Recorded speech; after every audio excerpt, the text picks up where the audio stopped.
नमस्कार. अस्तित्व सांग कहाणी संघर्षाची घे भरारी यशाची या माझ्या नवीन चॅनलमध्ये तुम्हा सर्वांचं खूप खूप स्वागत आहे. मैत्रिणींनो, आत्तापर्यंतचे अस्तित्वचे 4 एपिसोड झाले आणि त्या 4ही एपिसोडला तुम्ही भरभरून प्रतिसाद दिलेला आहे. त्याबद्दल तुमचे मनापासून मी आभार मानते आणि असंच प्रेम सदैव यापुढेही ठेवा. अस्तित्वाची कहाणी अजून खूप मोठी आहे.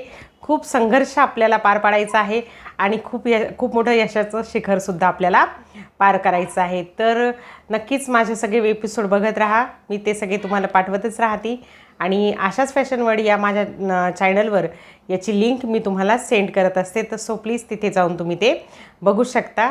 तर चला आज सुरुवात करूया पुढे काय घडलं माझ्या आयुष्यामध्ये ते बघण्यासाठी.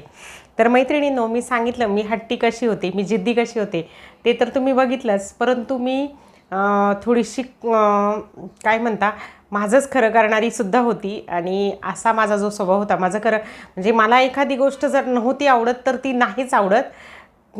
मग कोणी कितीही जबरदस्ती केली तरी त्याचा माझ्यावर काहीही परिणाम होत नव्हता. असाच एक प्रसंग माझ्या आयुष्यातला सांगणार आहे तुम्हाला. कदाचित हा प्रसंग ऐकून किंवा हा एपिसोड ऐकून माझे बरेचसे नातेवाईक माझ्यावर नाराजसुद्धा होतील. कदाचित तुमच्यापैकीसुद्धा बऱ्याच जणी माझ्यावर नाराज होतील. परंतु प्रत्येकाचं मन आपलं मन जे आपल्याला सांगतं आपण तेच करावं. आपलं मन जर सांगत असेल की ही गोष्ट नाही करू तर ती कधीच करू नये. आपल्या मनाविरुद्ध आपण कधीच वागू नये असं मला तरी वाटतं. मी तरी या मताची आहे. तर त्या प्रसंगामध्ये थोडासा त्याचा शेवट जो आहे तो थोडासा खराब आहे. परंतु शेवटी विधात्याला जे मंजूर होतं तेच प्रत्येकाच्या आयुष्यात घडत असतं. तर मला तुम्हाला सांगायचं आहे की मी साधारण 8वीला गेली होती आणि त्याच्यानंतर तोपर्यंत माझ्या वडिलांनी मी तुम्हाला सांगितलं माझे वडील टेलरिंग पण करायचे, पण थोडंसं मांडवाचं सामान पण त्यांनी घेतलेलं होतं आणि मी 8वीला जाऊपर्यंत नशिबाने त्यांचा व्यवसाय थोडासा चांगला होत चालला होता.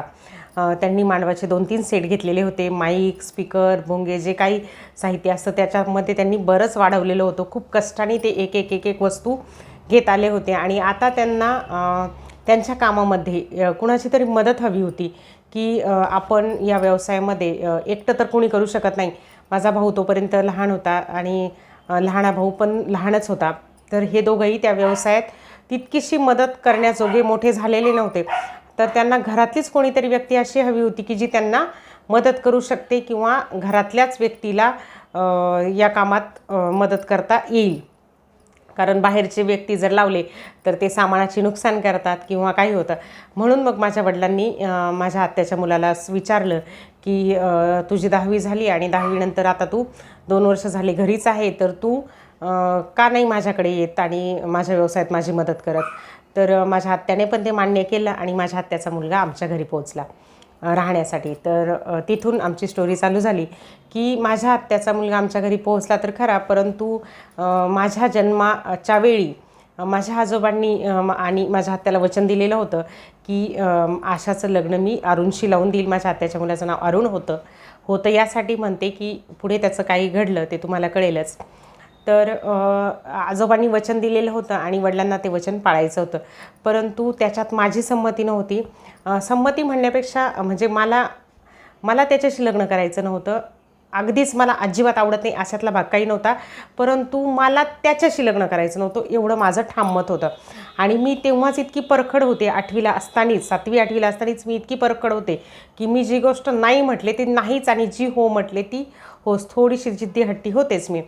तर मग पुढे झालं असं की तो आमच्याकडे राहायला आला. माझ्या वडिलांना मांडवाच्या कामात बरीचशी मदत करायला लागला. परंतु मदत करता त्याचं माझं अजिबात पटायचं नाही. तो घरात असला तर मी दारात असायची, तो दारात असला तर मी घरात असायची. मी त्याच्याशी बोलतसुद्धा नव्हती. मला त्याचा म्हणजे तो खोडसार होता किंवा काय होता अशातला भाग नाही. तो खूप शांत मुलगा होता, खूप शांत स्वभाव होता त्याचा. तोही जास्त कुणाशी असं बोलत नव्हता, वचवच नव्हती, काही नाही.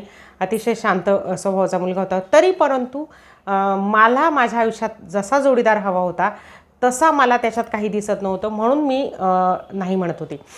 तर मग असंच आमच्या घरात चर्चा सुरू झाली की मामा आता अशा 8वीला गेली आहे आणि आता तुम्ही आमचं लग्न करून द्यायला काही हरकत नाही. वडील बोलले, नाही बाबा, ती आताशी 8वीला आहे आणि इतक्या लवकर तर मी तुमच्या लग्नाचा विचार नाही करू शकत.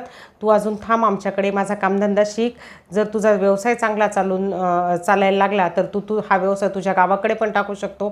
तोपर्यंत तिचंही मन बदललं तरी बदलून जाईल. वडिलांना माहीत होतं की ही त्याच्याशी लग्न करायला मुळीच नाही म्हणणार आहे. तर त्यांनी पण ते बोलले की तिला थोडासा वेळ दे, नंतर बघूया आपण पुढे होतं काय.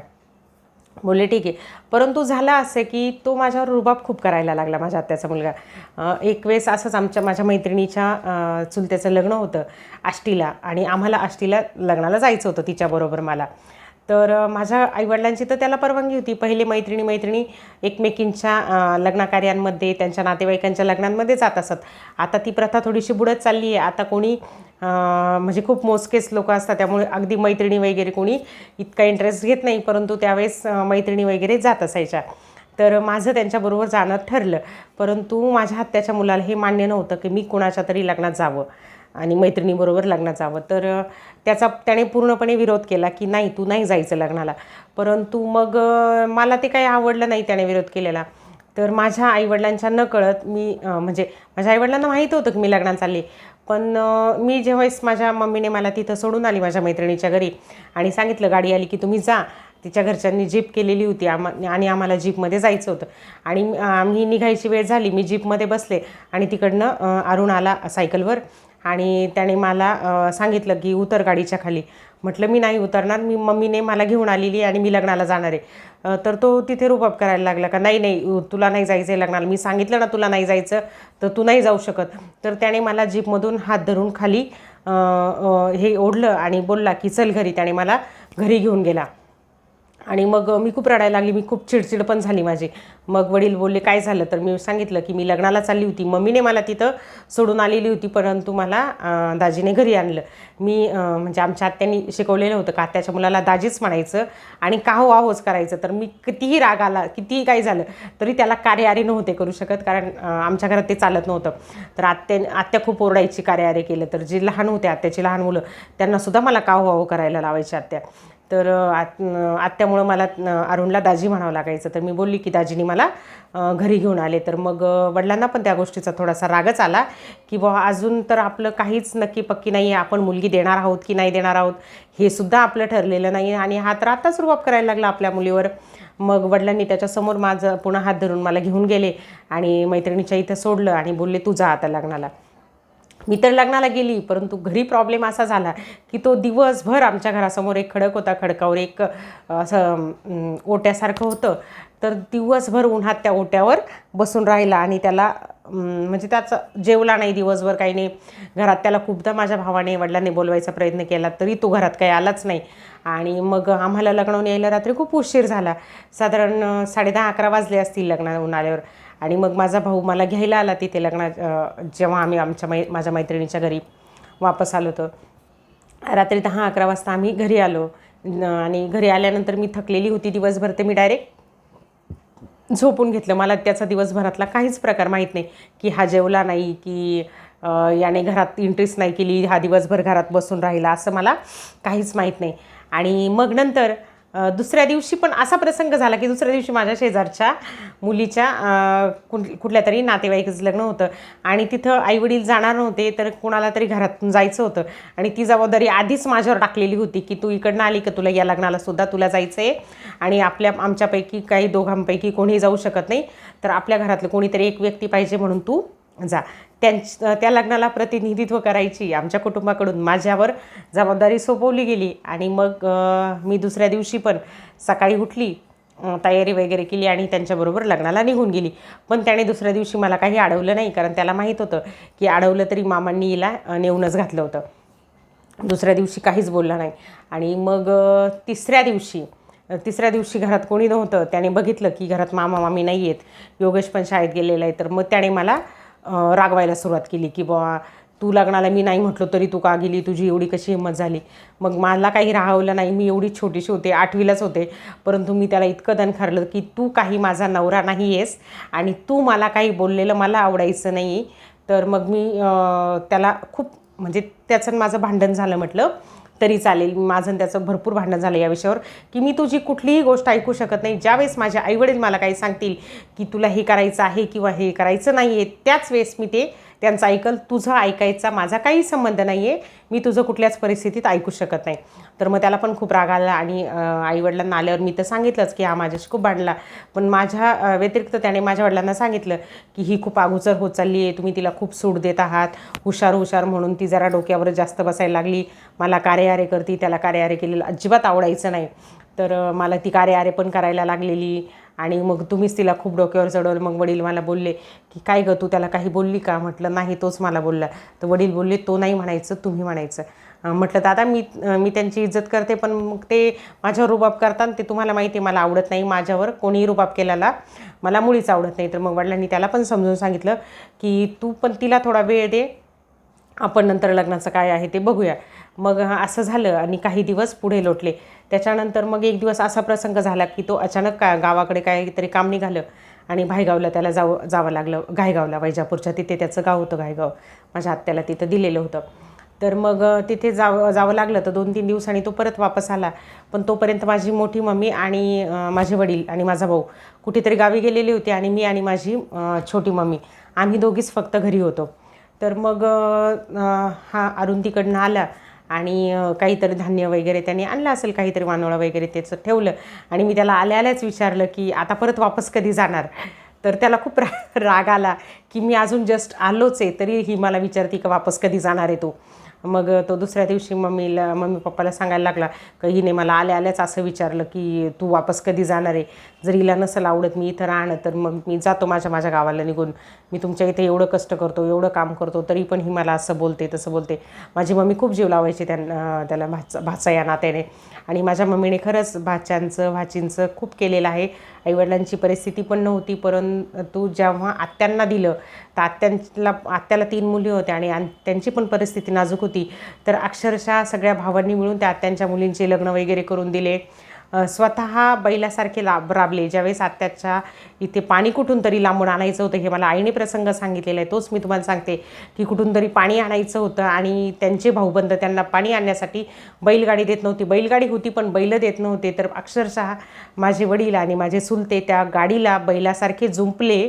स्वतः त्यांनी दोघांनी ती गाडी ओढून पाणी आणलं आणि अशा पद्धतीने त्यांच्या मुलींचे लग्न माझ्या वडिलांनी त्यांनी पार केले. प्रत्येक वेळेस इकडनं सामान घेऊन जायचे मांडवाचं वगैरे.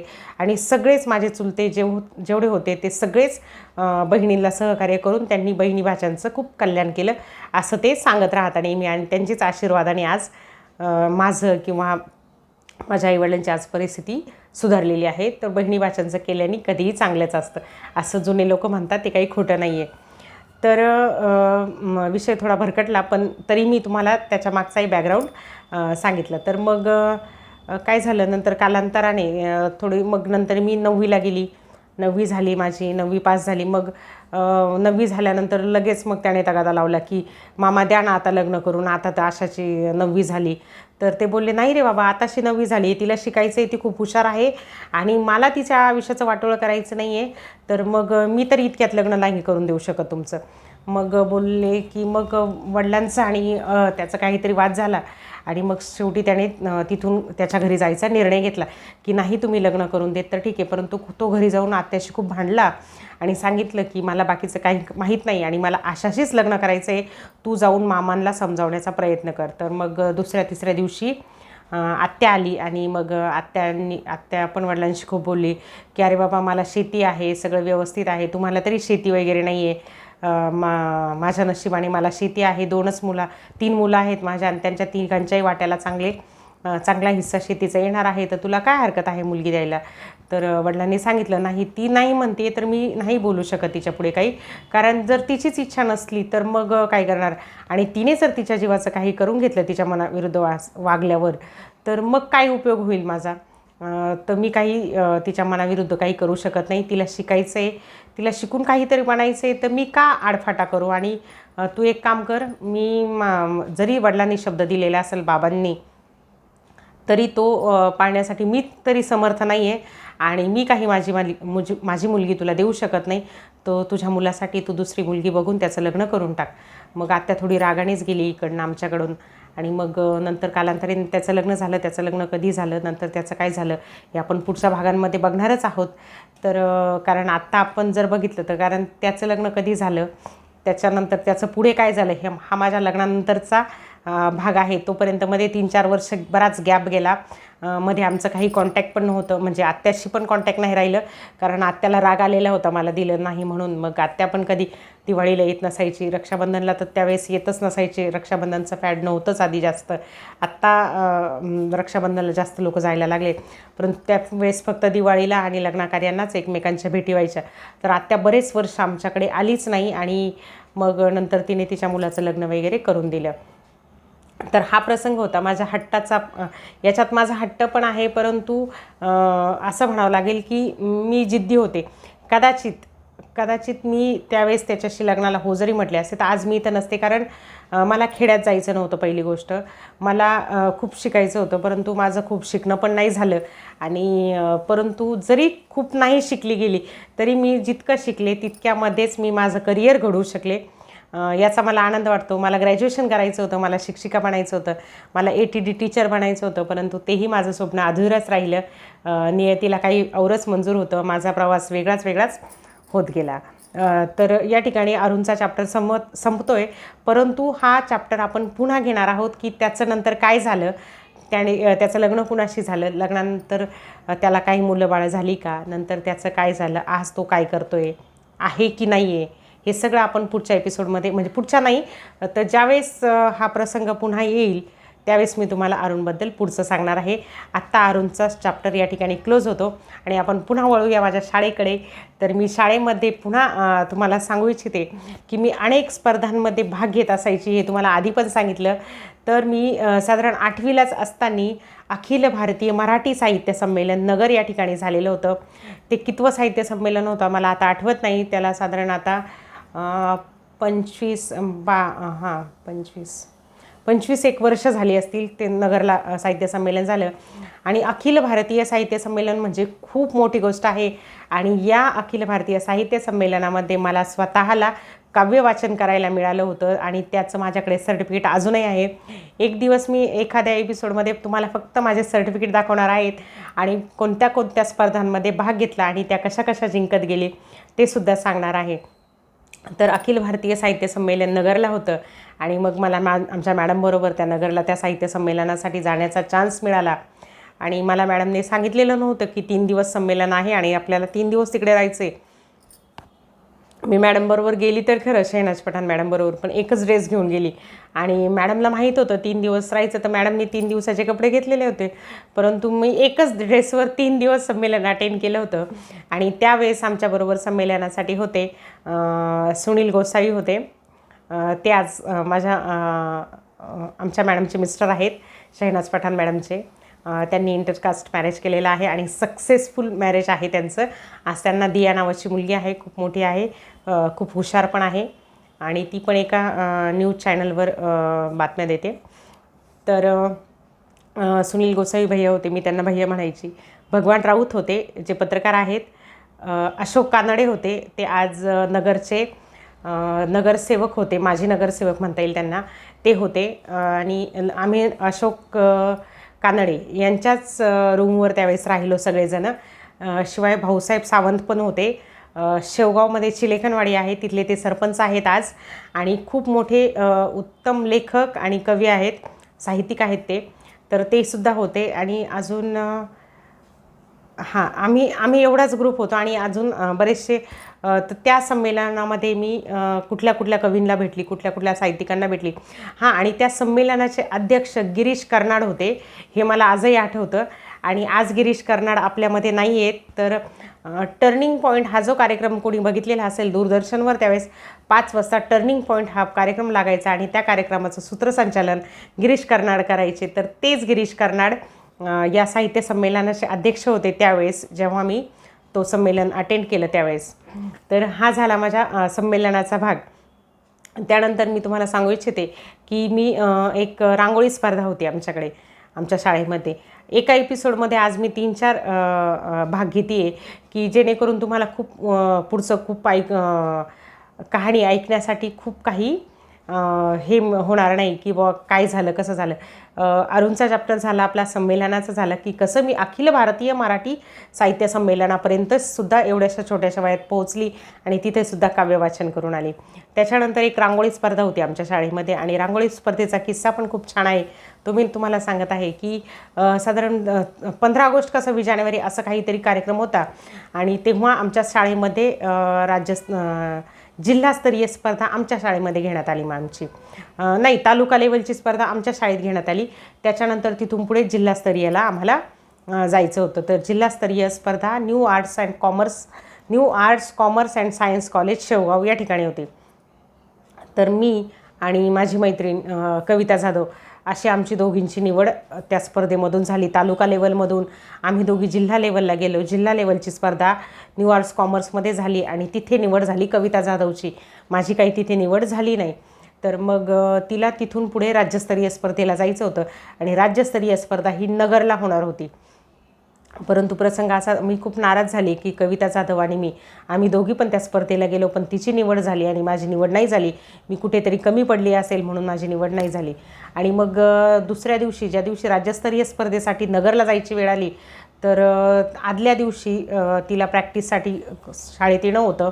काही डॉक्युमेंट क्लिअर करायचे होते, त्याच्यासाठी पण तिला येणं होतं कन्सेशन वगैरेसाठी. परंतु अचानक असं काहीतरी घडलं की कविता जाधव शाळेत येऊच शकली नाही.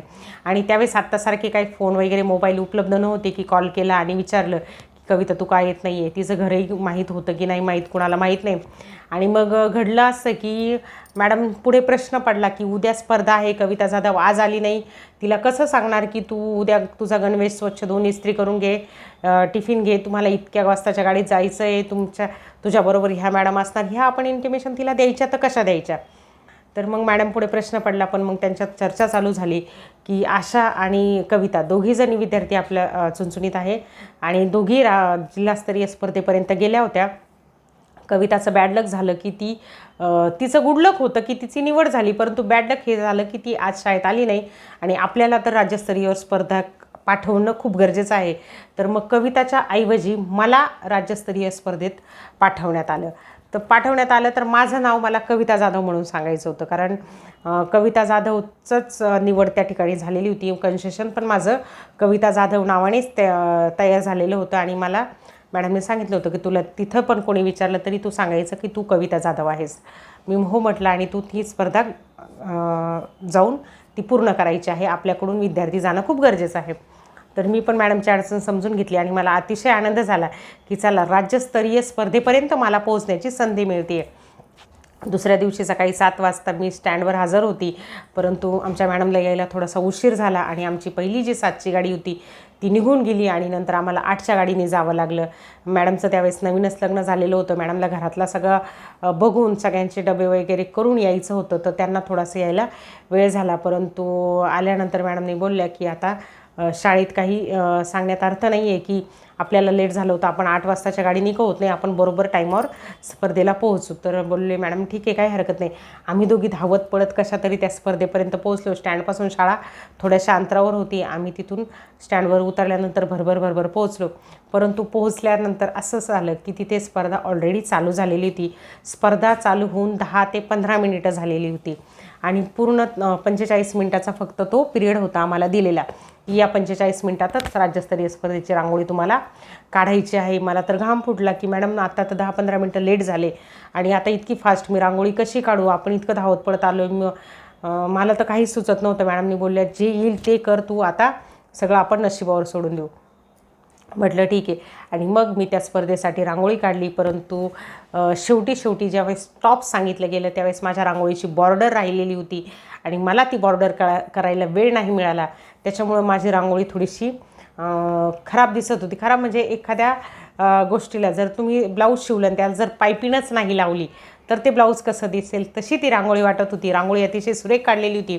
मी आता जो ड्रेस घातलेला आहे त्याच ड्रेसच्या कलरचा मी बॅकग्राऊंड केलेला होता आणि त्याच्यावर सुंदर असे मोर काढलेले होते 2. तर खूप सुंदर अशी रांगोळी माझी झाली होती, परंतु मला त्याला फ्रेम नाही बनवता आली, त्याला बॉर्डर नाही बनवता आली, त्यामुळे माझा नंबर गेला आणि मी ती स्पर्धा नाही जिंकू शकले. तर मी तिकडनं येताना पूर्ण रस्ताभर रडत आली. तर मला खूप वाईट वाटायचं. जर मॅडम 7 वाजता आल्या असत्या, आम्ही जर लवकर पोहोचलो असतो तर मला कदाचित त्या स्पर्धेमध्ये मी विनर झाली असती आणि मी तिकडनं राज्यस्तरीय स्पर्धेमधून जिंकूनच आली असती. परंतु जे नशिबात असतं तेच घडतं म्हणता. ती स्पर्धा मला नाही जिंकता आली, ती स्पर्धा मी हारले. परंतु आयुष्यात कधीकधी हारसुद्धा खूप काही सांगून जाते. प्रत्येक वेळेस आपण जिंकतोच असं नाही, एखाद्या वेळेस हारतोसुद्धा आणि हारल्यानंतर आपल्याला अनुभव येतो की नाही, पुढच्या आपल्याकडनं आत्ता काय गलत झालं, काय चुकीचं झालं, आपण ते पुढच्या वेळेस सुधारून घ्यायला पाहिजे. अशा प्रकारे माझी तालुका लेवलपासून तर जिल्हा आणि जिल्ह्यापासून राज्यस्तरीयपर्यंत रांगोळी स्पर्धेमध्ये मी भाग घेत होती आणि तिथपर्यंत पोहोचत होती. हे झालं शालेय जीवनाचं रांगोळी स्पर्धा वगैरे वगैरे. भाषणात पण मी भाग घ्यायची, वक्तृत्व स्पर्धेत, ते पण तुम्हाला सांगितलं. असाच एक प्रसंग घडला की एक रविवार होता आणि मॅडमने मला सांगितलं की आपल्याला घोडेगावला, सोनाईच्या तिथे घोडेगाव आहे आणि तिथल्या एका स्कूलमध्ये काव्यवाचन स्पर्धेसाठी जायचं आहे, तर तू येशील का? म्हटलं हो मॅडम, मी येईल. आणि माझ्या आईचे कधीच नकार नसतो की तू कुठं जायचं की नाही जायचं, ती कधीच नाही म्हणत नाही. आणि मग अशा प्रकारे आम्ही घोडेगावला काव्यवाचन स्पर्धेत गेलो आणि मी तिथंसुद्धा 8वी-9वीला असतानाच एवढे मोठे मोठे कवी होते तिथे, त्यांच्यासमोर दणदणीत आवाजात माझं काव्यवाचन केलं. सगळ्यांनी खूप स्तुती केली. त्याचेसुद्धा माझ्याकडे फोटो अजूनही मी जपून ठेवलेले आहे त्या स्पर्धेचे, तर ते सुद्धा मी तुम्हाला एखाद्या एपिसोडमध्ये दाखवील. अशा प्रकारे मी काव्यवाचन म्हणू नका, वक्तृत्व म्हणू नका, कथाकथन म्हणू नका, मेहंदी, रांगोळी, प्रत्येक स्पर्धेत भाग घेत असत आणि प्रत्येक स्पर्धेत नंबर मिळवायचा प्रयत्न करत असत. एखाद्या स्पर्धेत मिळत असत, एखाद्या स्पर्धेत नसत मिळत, परंतु मी हार कधीच मानत नव्हते आणि कुठल्या स्पर्धेत भाग घ्यायचा चुकत नव्हती.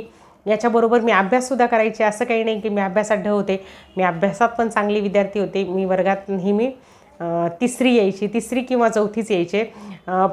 पहिला नंबर जिचा यायचा तिचं नाव मी मागेच तुम्हाला सांगितलं की सविता दारकोंडे नावाची मुलगी आमच्या वर्गात नेहमी पहिली यायची. ती आणि मी आजही कॉन्टॅक्टमध्ये आहोत. ती माझ्या अस्तित्वाचे सगळे एपिसोड पण बघते. जयश्री काळे 2 नंबरला असायची नेहमी आणि कधीकधी 1 नंबरला ती व्हायची, 2 नंबरला पण क्वचितच असं घडायचं आणि 3 नंबरला उमा गणगे किंवा मी, आमच्या दोघीपैकी एक असायची. परंतु ही उमा गणगे जी आमची मैत्रीण आहे, तिला आम्ही फेसबुकवर, इन्स्टावर सगळीकडं खूप सर्च केलं, पण ती आम्हाला काही सापडत नाही. बख्तरपूरचे आहे, जर कोणी ही माझी कहाणी ऐकत असेल आणि उमा गणगे बख्तरपूर शेवगावचे जर कोणी ओळखत असेल तर नक्कीच माझ्याशी संपर्क करावा असं माझी इच्छा आहे.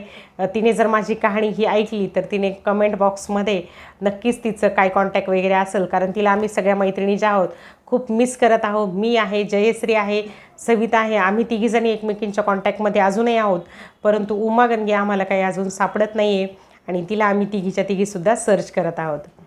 तर आजही आम्हाला आमच्या मैत्रिणीबद्दल खूप उत्सुकता आहे जाणून घेण्याची की ती कुठे आहे, काय करते आहे. तर जर कोणी ही कहाणी तिच्यापर्यंत पोहोचली गेली यदा कदाचित उद्या आणि तिचा जर आमच्याशी कॉन्टॅक्ट झाला तर मी समजेल की माझं अस्तित्व सफल झालं. तर मैत्रिणींनो, आजचा एपिसोड मी थोडासा मोठा केलेला आहे आणि आज 3-4 चॅप्टर आपण माझ्या कहाणीचे याच्यात घेतलेले आहे की जेणेकरून मला पुढचे लवकर एपिसोड टाकता येतील. कारण बऱ्याचदा काय होतं की महिलांना खूप उत्कंठा लागलेली असते की मॅडमच्या आयुष्यात पुढे काय घडलं. परंतु जर मी एका एपिसोडला एकच चॅप्टर क्लिअर केला तर कहाणी खूप लांबेल. म्हणून मी आज तुम्हाला 3-4 चॅप्टर एकाच एपिसोडमध्ये घेतले आणि माझ्या कहाणीबद्दल तुम्हाला भरपूर काही सांगितलं. मैत्रिणींनो, मी जे सांगते आहे ते अगदी सत्य आहे. मला बरेचसे मेसेज असे येत आहेत व्हॉट्सॲपवर की मॅम तुमच्याकडे बघून असं वाटत नाही की अस्तित्व खरं आहे, परंतु अस्तित्वाचा प्रत्येक शब्द आणि शब्द अतिशय खरा आहे, कारण तो खोटा असू शकत नाही. कारण जे आपल्या अगदी पोटातून येतं ओठात ते कधीच खोटं असत नाही. खोटं बोलण्यासाठी खूप विचार करावा लागतो, खरं बोलण्यासाठी काहीच विचार करावा लागत नाही. त्यामुळे मी पुन्हा एकदा सांगते की अस्तित्वाचा प्रत्येक शब्द न शब्द खरा आहे. ही कहाणी तुम्ही सगळ्यांनी गोड मानून घेताय, सगळ्यांना खूप आवडती आहे, त्याबद्दल तुमचे खूप खूप आभार. तर पुन्हा भेटूया आपण रविवारी पुढच्या एपिसोडमध्ये, पुढच्या भागामध्ये. तोपर्यंत नमस्कार.